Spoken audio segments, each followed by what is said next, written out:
Welcome to Season 4 of the Empowering Women podcast, a production of the Empowering Women in Industry organization. Together, we will hear from ambitious and inspiring career women as they share their stories of success in overcoming career challenges. I'm Charlie Matthews, founder of Empowering Women, and I'm proud to introduce our host, Shannon Bumgarner from Femspire.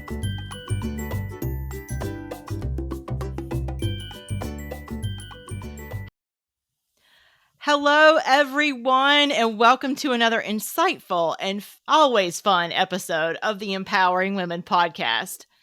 As we are starting to transition out of the summer months, I know many of us are thinking about establishing a new or maybe renewed version of our routines, which can sometimes, be a lot harder than it looks with a few bumps and bruises along the way.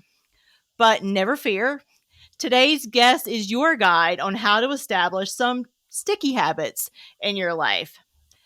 So Erin Galloway is fabulous, and she has focused her entire career on behavior change and how small choices can add up to a big impact. Erin does that now as the founder of the Habitized Life and Habitize Publishing, where she helps everyone from individuals to families to large corporations create customized, mindful, healthy habits for home, school, and work. Welcome, Erin, to the podcast. Oh, I'm thrilled to be here. Thank you for having me. Absolutely. So Erin and I met through a business coaching program, and she's trying to teach us new entrepreneurs our own habits. So it was so happy and thrilled to see you again, Erin. Likewise. So as my audience knows, we typically kick off the episode by just learning more about all these amazing women on our podcast. So I really want to just start off with something simple. So tell us more about your story, focusing on some of the key moments that brought you where you are today. So I really have a windy road on my career. And to some, that might be a little unsettling. And to me, it is just how life unfolded. And I am not disappointed by that. I started off with a career in human development and family science, and was really working in communities, working with schools, and enjoyed that work. Ended up being recruited to Baltimore, Maryland to work at Johns Hopkins University. And that's really where my trajectory changed. As the chief of staff there at the School of Education, I spent a lot of time looking at different teams within the school itself, different projects that the university had never taken on before. And so I really learned there the critical nature of habits and systems when you're training someone else. Right? You can create your own, but when you're trying to reorganize a team or put a group of people together that have never worked together before, structure, systems, habits was really critical to the success of many projects while I was in Baltimore. But at the same time, life threw me another path to go down, which was having my daughter. And so suddenly my personal habits, which seemed really solid, all of a sudden had to take a different shift. And so learning how to be multi-passionate in your career and be passionate about being a parent really, forces you to prioritize which habits you actually can sustain, not just for a day or a week, but over the lifetime of what your goals are. And so I decided that at that point, I really got tired of my daughter saying to me, "Hey, mommy, can you put down your phone?" And I was like, that is not a habit. I want her to see me modeling for her. And so I did change careers briefly before coming back to Ohio and trying to set a precedence of building my own business. I did a Kickstarter campaign for a kids' healthy habits product, successfully launched that, and then COVID joined us. And, again, had to pivot and figure out what I was going to do. Thankfully, came back to this concept of the Habitized Life, where sort of in a quote unquote post-COVID world, many of our habits were really settled prior to COVID. And now people are adjusting, shifting, figuring out what is most priority. And so that's where I'm finding that being in this space around habits for kids and families and schools and small businesses and CEOs is really a helpful kind of accountability partner for people. Yeah, it's interesting you say that, Erin. I was just thinking as you were talking how we sort of set habits based on one set of environmental criteria, let's call it that. And then the environment shifts. So, like in your case, you had the shift with your daughter. And then all of us can relate to the COVID shift, especially for those of us who are more knowledge workers or desk workers. All of a sudden, overnight, our habits completely shifted. And I think what's been the hard part for COVID is it's been in and out. So we're going back to work, we weren't going back to work. We're going back to work, we weren't going back to work. And then kids were in school, then they're not in school. So it's almost like your habits have to be sticky but fluid. Thoughts on that? Oh, that is so the case. I often talk about the imperfect habits are really where people can be most successful. Hmm. The ones where they say, these are my anchor habits. These are the ones that are my non-negotiable. And that list should be really small. And then these are the other habits that I would like to have, but I am not going to feel bad about myself if the day in front of me or the week in front of me says that that's not going to be realistic without burning out or without spending time yelling with your family or, getting frustrated. Like sometimes habits don't serve us and we have to know when the core ones do and when the others would just kind of be a bonus to life at that point in time. Yeah, and that's so hard. I bet that's really hard to make that list super short. I'm sitting here laughing about one. So I'm going to give a shout out to Lauren Widrick while we're on the phone. But one of the things we talked about when you're launching your own business is social media, right? And you have to pick your platform, pick how you want to manage it. But the message was pick it and stick to it when you can, right? And I find that I think that doesn't make the short list as much as I would want it to. There are some times when, like, I recently did a house move, so the house move took priority, and the social media, well, honestly, that had to go out the window for just a little bit. Yeah, and that is reality, especially for entrepreneurs or, again, multi-passionate people or people that have more than one child, right? So, you're really talking about at any point in time, perhaps you're really good on your personal habits, but you're struggling with your professional habits. Or if you are someone who's engaged in a nonprofit or involved in your kid's school, maybe you're really on point there, but you've let something else go.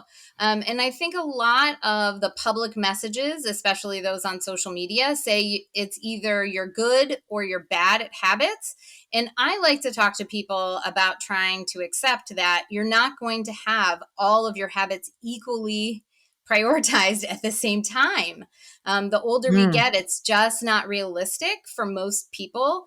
And I think that should be okay for us. We shouldn't have an expectation that, again, we can't be good at habits in some aspects of our life when others, perhaps, we just have to let go of for a period of time. Yeah, and giving ourselves grace, too, when we let go of that habit because something has become reprioritized in our life for whatever reason. Yeah. Yeah, exactly. And those of us, as we age, this is our reality. Our parents are also aging. Our children are aging. And so sometimes a family crisis will come into play that we have to make an important part of our life. And when that happens, again, everything sort of goes out the window for at least a period of time. And then suddenly you can kind of get back into your systems or your daily habits. But this becomes the norm, right? Things change. And so it's important, I think, for people to accept. And as you said, give each other some grace and give themselves some grace to say, we are not at our best every single moment of every day. And that doesn't make us unhealthy. That doesn't make us unmotivated or not have self-discipline. Yeah, it makes sense. You touched on this a little bit in your story, but I'd love for our audience to learn more about your business, the Habitized Life, what the purpose of your business is, and how you help transform life for the individuals and families and corporations that you work with. I'm lucky, again, as I explained, that my career has put me on a lot of different paths. For periods of time, I did curriculum development and I did large trainings. And so there's a part of my brain and my passion that still leads to group settings. where I can create experiences for people, maybe if they're part of a small team or an individual that's looking to start a business, and I can say, okay, what's your 30, 60, 90 plan? Right? Like, what are you Right. really going to accomplish? And let's break those down into small pieces so you see how small a goal can be and then how many steps it's actually going to take to lock it in. So there's part of the Habitized Life that really tries to focus on breaking systems down into small granular pieces and habits in order to accomplish a bigger goal. Interesting. There's another part of me, which is the human development side, that then tries to say, how could we teach habits to kids? So as adults, we're breaking cycles, or we're trying to reestablish new ones. And with kids, there's sort of a blank slate, right? So how can we put some products or tools or positive words and affirmations into their headspace so they think about habits in a positive, healthy, balanced way when they're younger.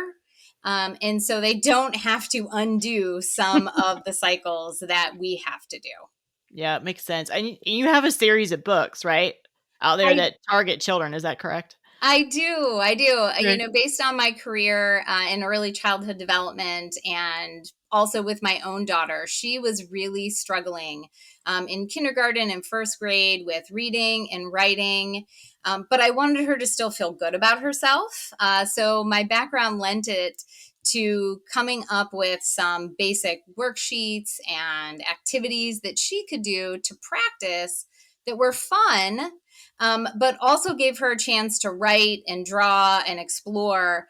And as we kept doing them, then she was actually my editor. So if you see her on the website, I list her as my editor because she was my guide. If she could not read the journal, the instructions, the mantras, then I knew other kids her age couldn't either.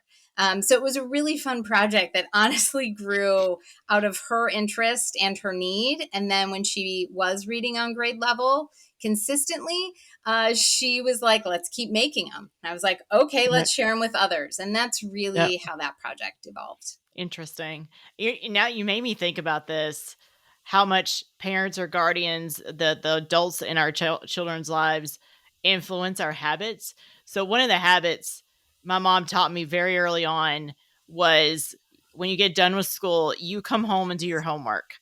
And your homework, and when you're in kindergarten, you don't have much homework, but she started at kindergarten, right? You come home and I think we had a set reading amount every day.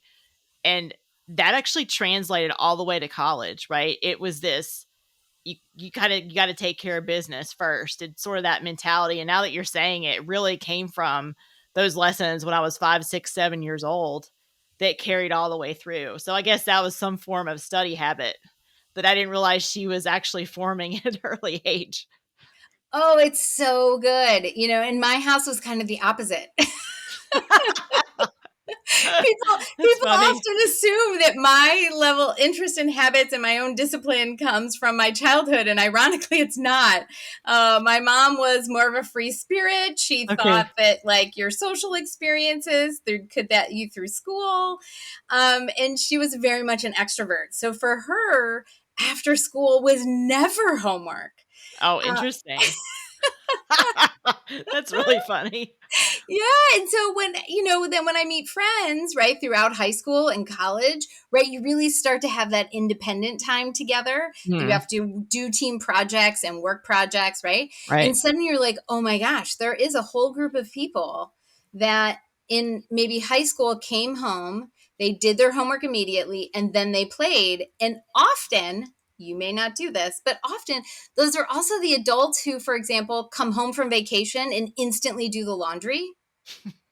Like, right? No, that did not exist in my world. It's really funny. I'm laughing because I just went on a work trip and I brought the suitcase in. I let it sit, but you're right. Like that, maybe not immediately, but that night I actually unpacked my suitcase like a couple hours later. Yep. Yeah, and right, really versus for me, I literally sometimes can have stuff that's clean still sitting in a suitcase for like a month. Right. So this is where I say, like, habits are this interesting concept where I might be really good at other habits. I'm not solid in some that are best practices in other people's homes. And it's really a give and take on what's important to you. And there's, Right. in most instances, while we're not talking about those that reduce our quality of life, right? We're talking about habits that improve our quality of life. Right. There's a lot of variation in what's important in every Yeah. home. Yeah, so you just hit on one thing, that habits are so important, right? And my habits and your habits may look very differently depending on how we prioritize things, but what are common mistakes you see people make when they're trying to figure out their habits? I try to talk to especially women, and I find that men do relate to this story, but women especially, when you try to connect a habit more to an emotion than to an outcome. Okay, So interesting. when I talk to women, when they say, for example, I want to run a 5K, let's just say this is their idea. I want to run a 5K. And you say, why? Well, I want to make my lifestyle healthier. Okay, why? Well, I really want to be able to, feel fitter, feel stronger. And as you keep peeling back the layers, what you often find is that someone really wants to either feel connected to somebody else. So really, they want to run the 5K because perhaps their spouse is really fit, or perhaps their best friend is really fit. And so they want to be able to run with them. They're really searching for a connection to somebody else. Or I give the example when women are trying to do that and they are really, what they want to do is not lose the 10 pounds. They want to walk into a store and they want the choice of any outfit that they want. It's the freedom of choice. That's really what they're striving for, not the 10 pounds, not the specific dress size, right? We want to walk in and say, oh my gosh, I could buy anything I want at any price point, in any size, in any brand. It's really funny that you say that. Mine's not that. It's a similar, like, lose weight, be fit type goal, but mine is linked to confidence, right? So I want to look in the mirror and feel good about how I look, and to your point, like, whatever I wear, it's not so much the purchasing part of it, but it's the how do I feel in the clothes that I have on. That's really interesting. Yeah. So I try to peel back the layers with people and figure out again what's really driving what you think is the habit, because maybe an app told you that, or a habit tracker listed that as a choice, or your Fitbit or your Apple Watch, right? It said, like, here are your list of habits that you should strive for. And for me, I think a lot of people actually are looking for something that's more emotional than, again, an outcome or a specific task. Yeah, that's funny because there's the engineer part of my brain, as you know, that I get addicted to those metrics. So it says you got to take, I don't know, the 10,000 steps a day, or the burn so many calories that's on everybody's Fitbit or whatever thing that you use. And I get addicted to that. But this is a good point. It's not really connected to a purpose, is really what you're saying. Yeah, a purpose that comes with something that's sustainable, right? Something that you want to feel beyond when you reach that goal. I mean, I also find that closing my rings on my Apple Watch, the competitor in me, feels very strongly to do that every day. Yeah. But what I find is that I also love the people that walk with me. So when I can say to someone like, hey, I got to close my watch, will you go on a walk with me? That actually brings me more joy than just closing the ring by myself. And so, right, we all have these various emotions that we're either trying to fulfill from not having fulfilled in other aspects of our life, or again, we're just trying to find something that can be sustained beyond a 30, 60, 90 day. Interesting. So it's almost, I mean, the metrics help, obviously, but it's almost you got to connect to that purpose for you and whatever that habit means for you.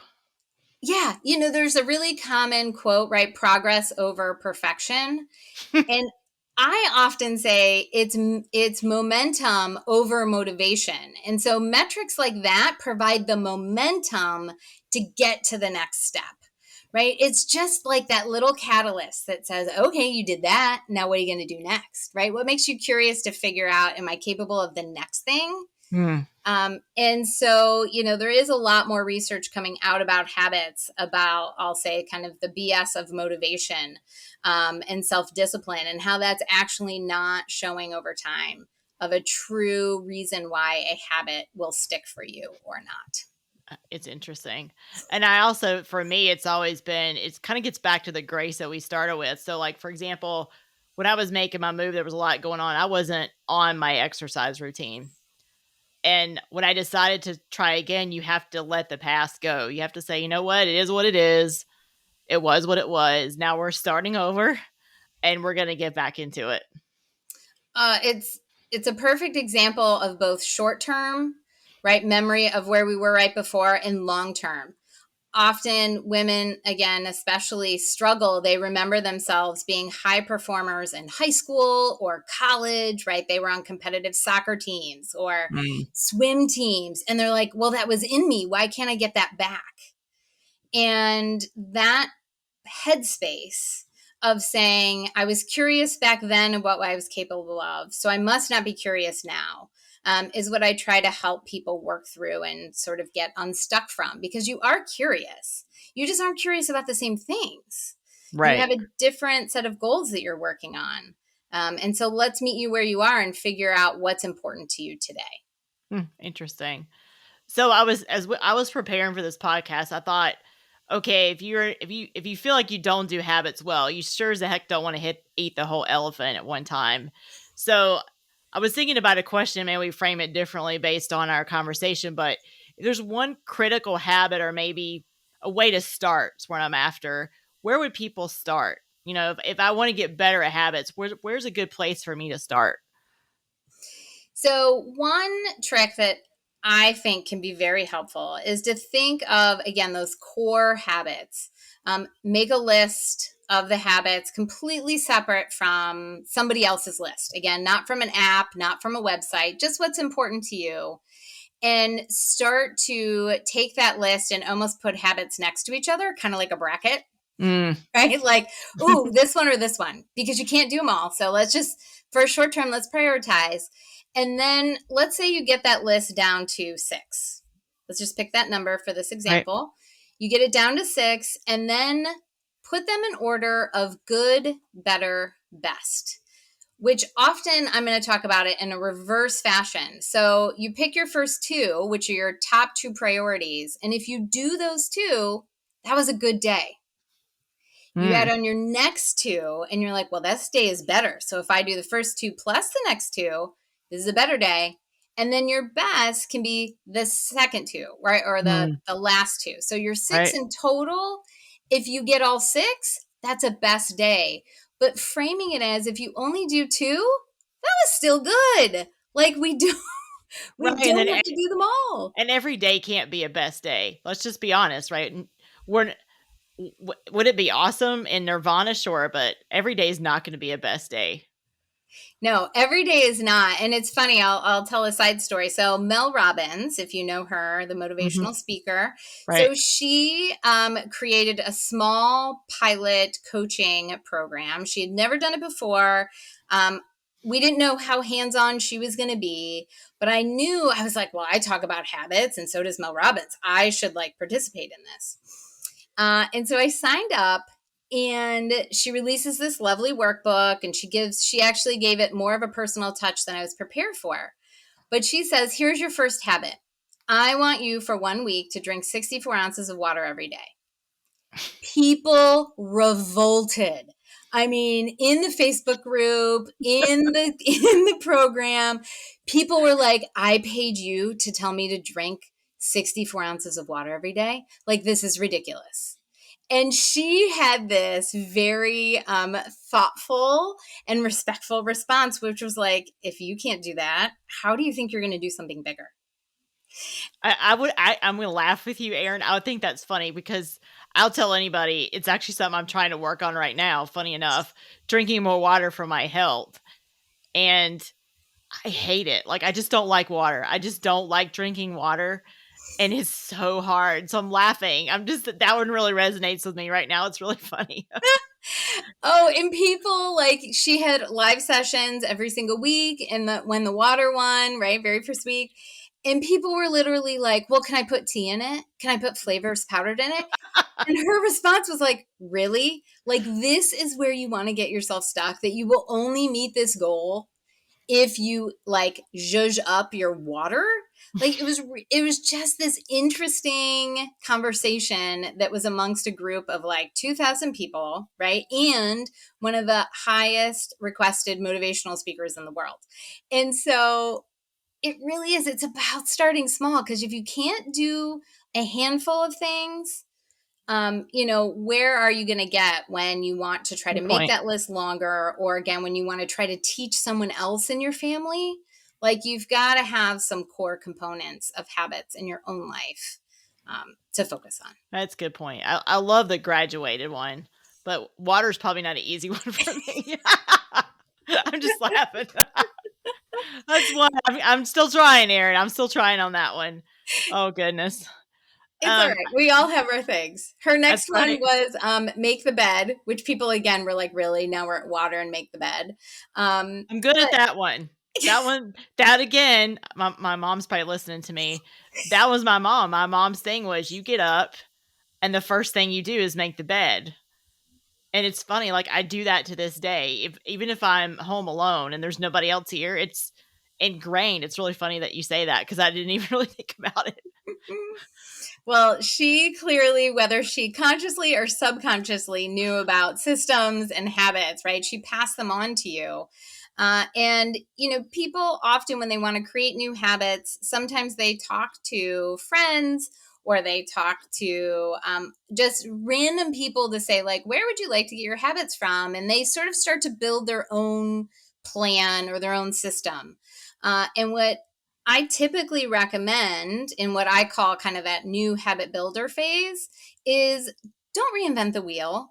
Go find a system. It can be a free download, right? There doesn't have to be money involved, but pick a system from a reputable source and just try it for 2 weeks, 21 days, 30 days, whatever number works for you.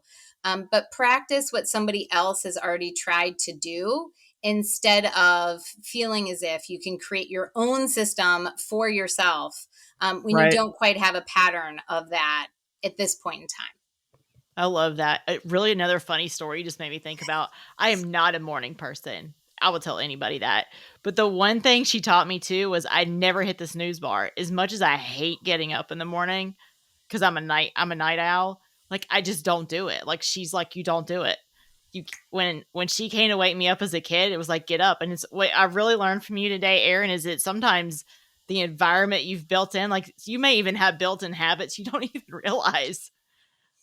Your mom sounds like she could be a habit podcast guest, because I'm gonna go tell her that when I get off the call. But that, and people often, what it sounds like, the examples that you're given, is that people often make the laundry list so big that they can't keep them up. So if someone is trying to build in new habits for their kids or their family members who maybe feel like they do the list of all the things in a different order every day, which is so common in households, is to try to stick to some level of repetition. Because repetition creates comfort, it creates expectations, it reduces yelling and stress. So kids that do get up and they know intuitively over time, well, I have to do these 3 things. They just know what to expect. And so they do it in their own home. They do it in other homes. And it's a comfort, right? It's sort of like your emotional support animal or your blanket. Like, I know if I do these things, it gets me on a better path to start my day, versus if every day is like a new order of doing things. It actually can be a disservice to kids and families over time. It's so interesting that you say that. So I don't travel much for my job, but I just did travel last week. And it's funny, I try to keep as much my morning habit, because I'm still about half asleep, habits as in the hotel room. And it is funny, some of them you obviously can't keep because things are in different places. It's a little bit different. And I am really discombobulated. It is, I wouldn't call it upsetting, but it's a little like you're sort of off kilter, if that makes sense. Absolutely. I mean, we all know that when we get up in a different place or we do something in a different order and you're like, wait, like you start to second guess yourself, right? Oh, wait, did I remember to wash my face? This sounds really dumb. I should know if I just washed my face or if I just brushed my teeth, but I did something today in a different order. So you start to second guess your own thoughts in the morning, which is how no one really wants to start their day. We want to start off with like a positive path that we can own the morning and we feel good about it. Yeah. And so being able to pass that on to kids is really important. Yep. I'm going to kind of go back to a place that we started, which was with, I'm going to call it a bigger focus on what I call work-life flexibility. I'm not a big fan of the work-life balance term. Mm-hmm. Like how do habits figure into that? Because I feel like there's so much focus as needed on work-life flexibility, and I think the pandemic just put that into overdrive. It really did. I agree. The thought and concept of work-life balance is difficult, I think, for most people, if not on the edge of all. And it's just getting harder and harder, right? The pressures are getting more intense, and the predictability of life is becoming less predictable, right? Like zero. that's If you're watching a video and making a goose egg. Yeah. So, what I try to reinforce as best as I can is to say, we cannot, as we talked about, we can't be our best every day. And that's okay. So when it comes to prioritizing the various aspects of life, what is important for me to manage my day is going to be different than what it is for somebody else. Pre-pandemic, I was really structured with my workouts. And I know that's the best for me. I am not in denial of that.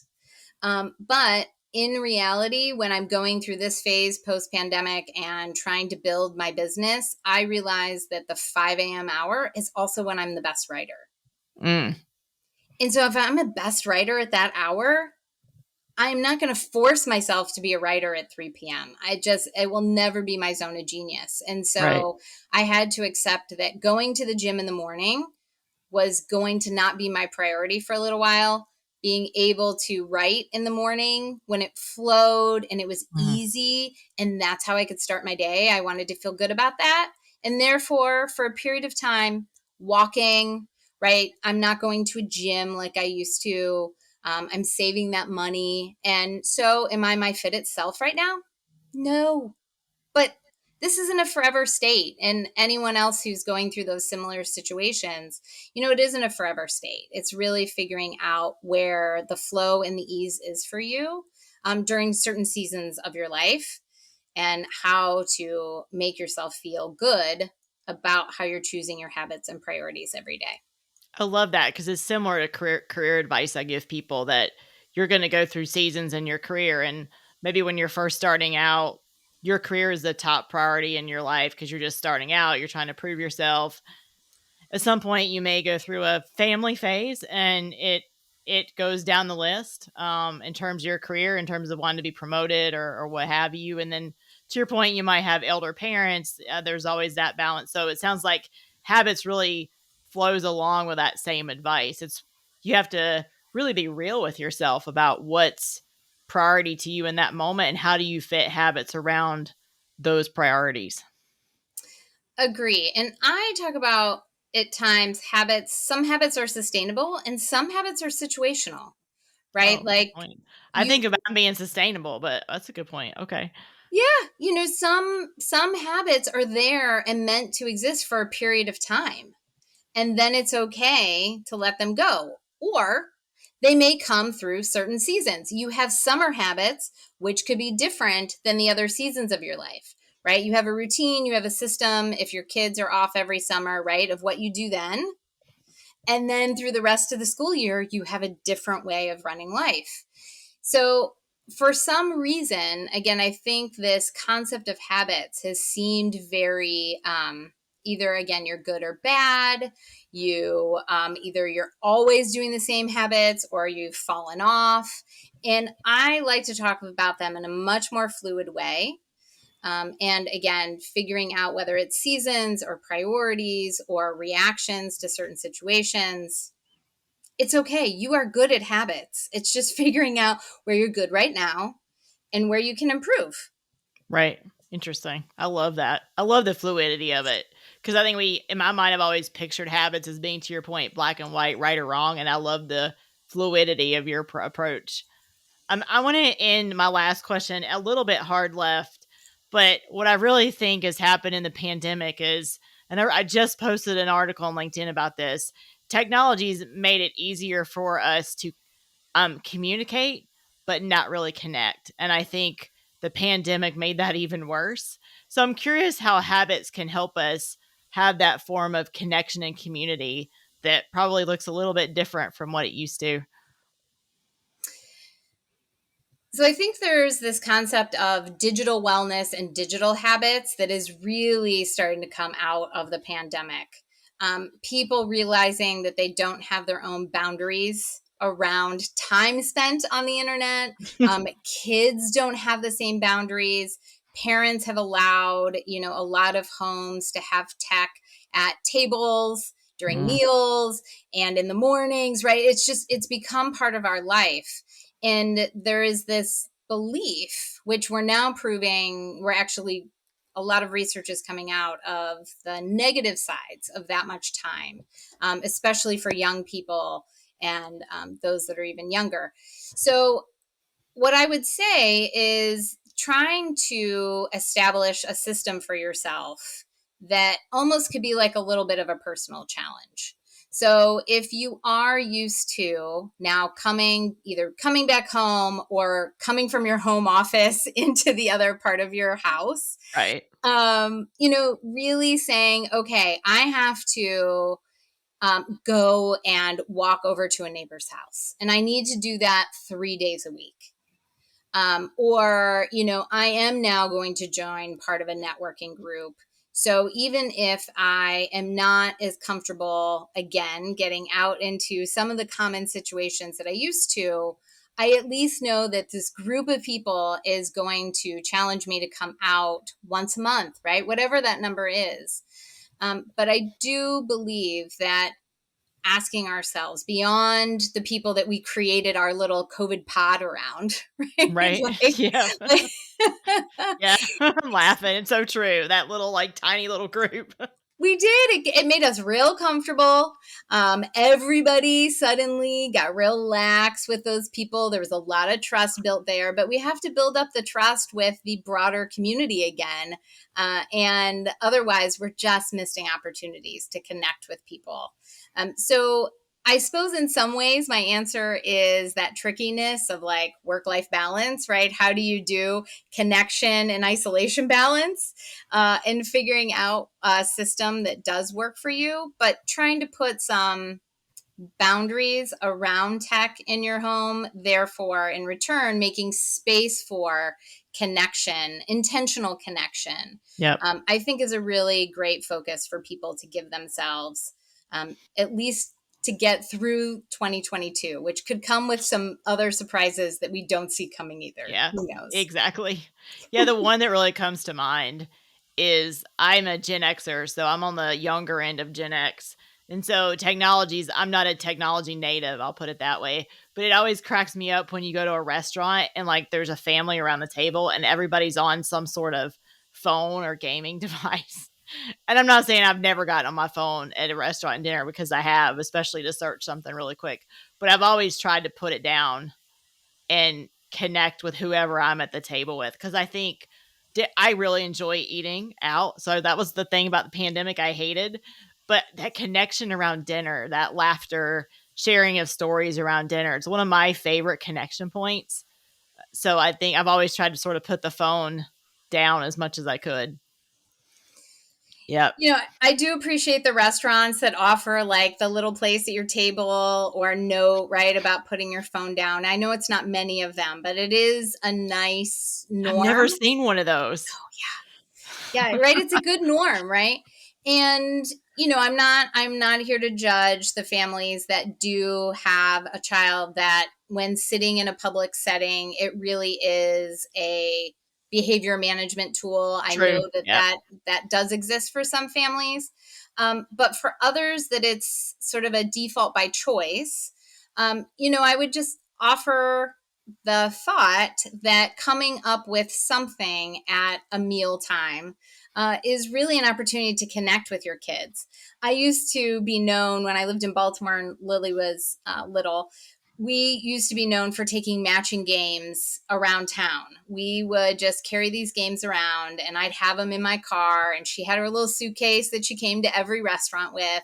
And we played these games together. And the coworker, you know, the workers would come and they would help match with her. And, Aw. you know, there's a connection point there. And so, you know, it's just missed opportunities for those who feel like the uncomfortable silence isn't worth working through. Yeah, it you is. know, Yeah. Awkward silence can be tough. Yeah. yeah. Yeah. And so maybe to your question earlier, you know, the next time you go out to a restaurant, at least try to not pick it up for a portion. Don't pick it up until you eat.